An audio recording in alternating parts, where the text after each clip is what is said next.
Vai olhar para a economia agora com o nosso Vitor Irajá, porque a dívida pública do Brasil subiu para o maior nível desde o ano de 2021. Vitor Irajá, explica para a gente por que esse aumento. Isso tem relação direta com os gastos públicos? Exatamente, Uribe, muito boa tarde a você, todos que acompanham a gente aqui no Bastidores CNN.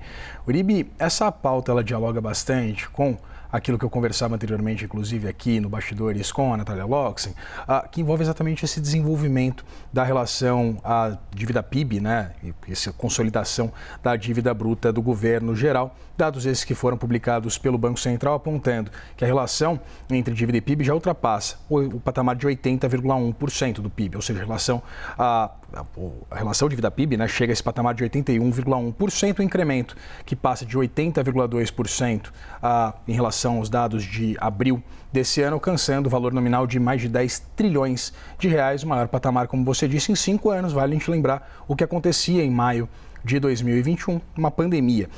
Esse foi um salto de quase 1 ponto percentual, né, 0,9 ponto percentual num único mês, e o vilão desse resultado não são só os juros. Claro, um patamar elevadíssimo de taxa de juros que a gente tem hoje no Brasil fomenta, obriga que o governo pague vencimentos muito significativos, né? Pague essa correção monetária, o que pressiona bastante as contas públicas, evidentemente, esse nível de endividamento público. Mas o setor público consolidado registrou um déficit de pouco mais de 56 bilhões de reais no mês de maio.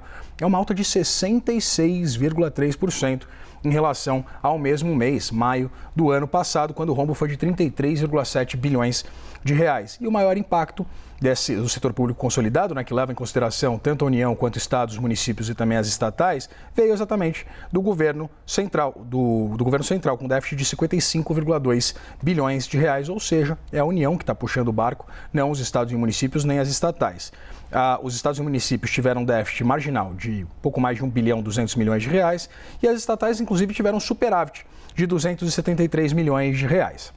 Por que isso é preocupante, Uribe? Porque esse desenvolvimento da relação dívida-PIB, ele denota exatamente uma dificuldade do governo de se financiar, obrigando exatamente a emitir títulos com prêmios cada vez mais elevados, pagando juros elevadíssimos, como a gente tem aqui hoje no Brasil, o que vira uma bola de neve, porque o governo precisa desse dinheiro para se financiar e, evidentemente, paga esses vencimentos mais altos, se endividando numa bola de neve, como eu apontei. E é muito relevante a gente trazer um dado do ano passado, porque o próprio Tribunal de Contas da União fez uma avaliação para verificar se estavam saudáveis esses níveis de endividamento do Brasil, né? Isso em relação a dados do ano passado. E o TCU aponta que o governo federal precisaria fazer um superávit de mais de 1% daquilo inclusive muito acima daquilo que prevê o próprio arcabouço fiscal.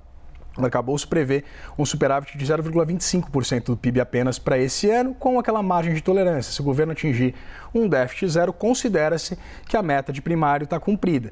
A gente vê exatamente a discrepância para que o governo precisava fazer uma série de sucessivos superávites muito significativos e a gente está bem distante de acompanhar algum tipo de resolução ou de, pelo menos, uma melhora da situação das contas públicas, dadas também, né, essas discussões que a gente falava agora há pouco, que estão no Congresso Nacional. A questão não é ter dívida pública. O Japão e os Estados Unidos têm dívidas públicas imensas. A dos Estados Unidos chega a 39 trilhões de dólares. A questão é se você não dá um horizonte para o pagamento delas, né, Irajá? Se você mostra para o mercado financeiro e para a sociedade que você está gastando demais e gastando de uma maneira que não é eficiente. Essa é a grande crítica, de que houve nos últimos anos os gastos altíssimos, ali balizados por essa taxa de juros altíssima que hoje tem o Brasil, e você não dá horizonte, ou seja, não tem nenhuma política de ajuste fiscal ali à vista.